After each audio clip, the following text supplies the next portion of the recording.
So, this is the roadmap of our presentation, starting from introduction, heading towards the conclusion.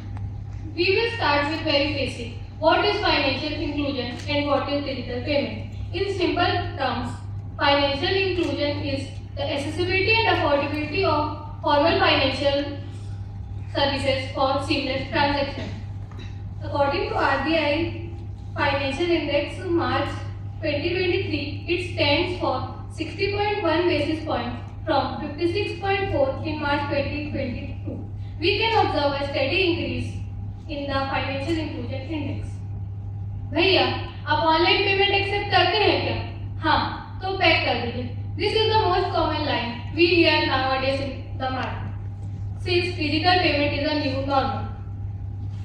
It is a boon for unbanked sector, especially in rural India.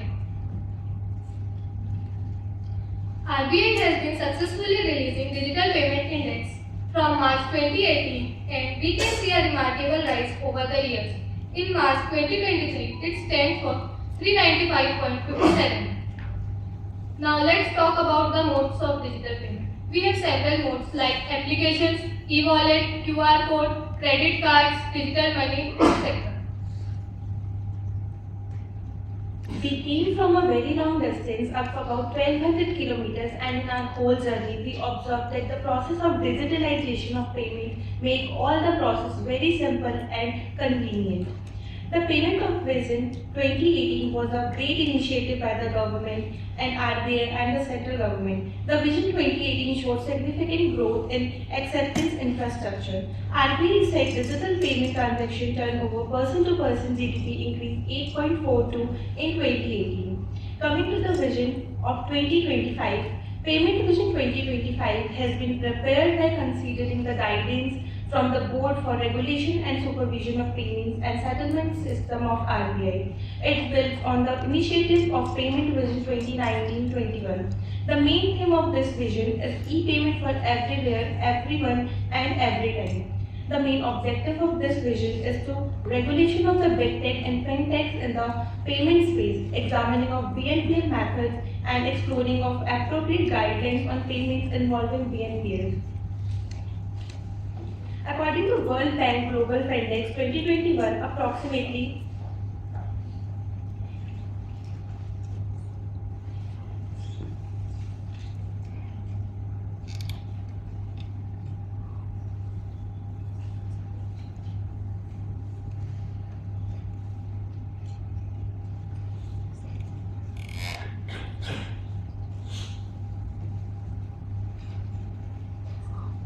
Can somebody help them? According to World Bank Global Index 2021, approximately 18% of adults have a bank account in India, but it also reflects that there exists gender disparity and rural divide. Talking about Jan Dhan Yojana. So Jan Dhan Yojana, which was a very impactful initiative by the government, which was launched in 2018 with the aim to ensure access to financial services including banking and deposit accounts to the unbanked population in India. By this, anyone is able to open a bank account with a zero balance. Financial literacy, insurance coverage, overdraft facility among the people was introduced. This is some case studies relevant to the topic.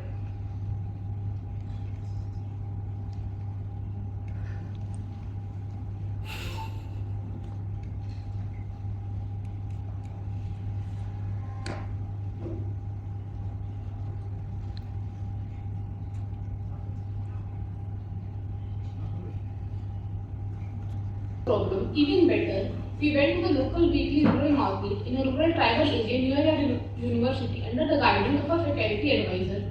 There, we talked to many vendors and consumers regarding their opinion on digital payments, having a bank account and availing banking services. We got mixed opinions from people. Taking their opinions on board and seeing the challenges, we can see in general we have tried to frame some policy measures or some suggestions and recommendations to leverage digital payment for financial inclusion. We have divided our suggestion and recommendation under the 5 pillars of RBI's Payments Vision 2025, that is institutionalization, innovation, integrity, inclusion, and internationalization. So, coming to innovation, we know that India is the country of young minds. We are called the young country. So, we shall use their energy in the benefit of our system. We shall use the energy of youth for doing awareness programs, for training the people. Also, RBI shall continue to conduct monetary policy competitions like this and hackathons to get fresh ideas from the revolutionary young minds. As we have already mentioned, we come from a rural area, rural tribal area, so we face a lot of network issues and server failures. And this is the biggest problem there. Tribes there are eager to learn the knowledge, but lack of infrastructure is the biggest problem. So we think that RBI and central government collaboratively shall emphasize on BSNet to provide network services there. Also, we know that whenever we go to an event, party, etc., we give shagun as gift, and that is usually in the form of cash. And we know when we deal in cash, we feel the weight of cash. So these psychological problems are becoming the barrier in making the economy completely cashless. So our suggestion is that modern problem requires modern solutions. Nowadays, people are emphasizing on gifting securities, etc., as shagun or gift. So RBI and central government can advertise this as well for reducing the cash transactions. Also, we know that nowadays each bank have their own banking platform. Instead of having so much of banking platforms, a single banking platform can be developed where we can do net banking of all the banks through one app. And human psychology works on dopamine and reward. So we should develop an effective reward mechanism where we can attract more and more users through rewards. The biggest concern with digital payment is integrity. Still, digital payments are not completely secure.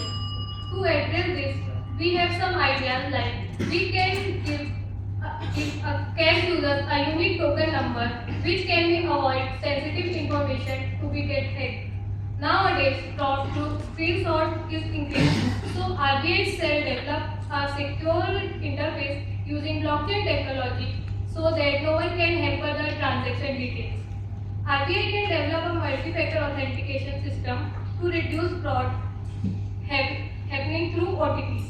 This is the decade of artificial intelligence. We can also use for our benefit, like monitoring transaction and improving the integrity. One solution for this issue is payment can be ensured by collecting minimum annual premium amount every year from every user. This will help in compensating the lost amount if the user gets preyed of digital fraud.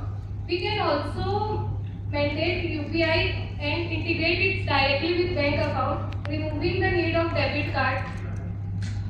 So everyone, this will make the process more simpler. Now let's talk about internationalization. India is a highly populated country and a youth hub. We can take this as an advantage and make tourism-based collaboration with different countries and connect them with UPI.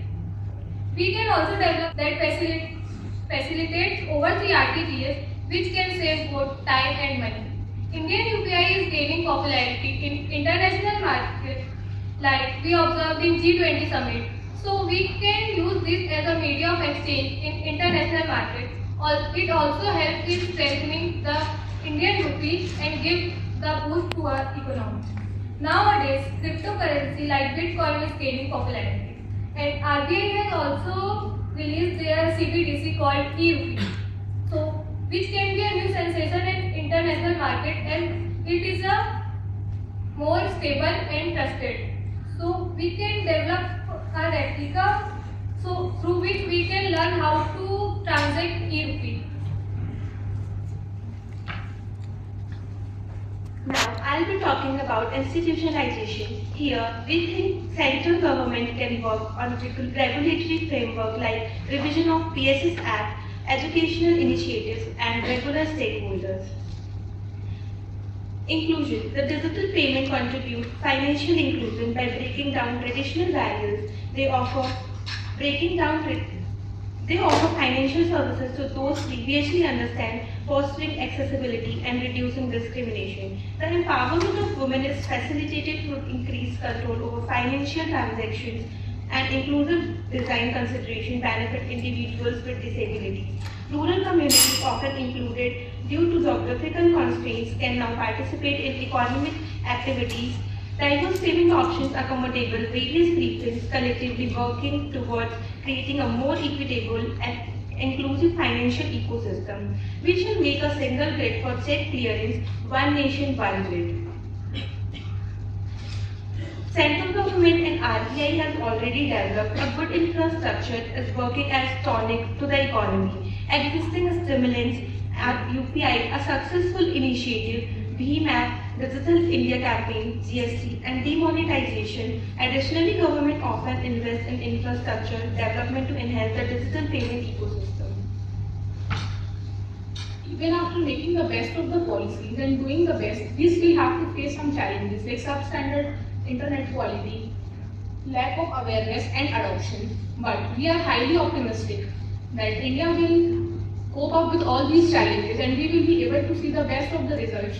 We will be able to see economic equality, a good access to credit. At last, we would say digital payments will be the best mode of leveraging financial inclusion, and we believe that India will be a 100% financially inclusive country by 2025. पहले भारत का सिक्का चलता था, अब भारत का UPI चलेगा. Thank you all.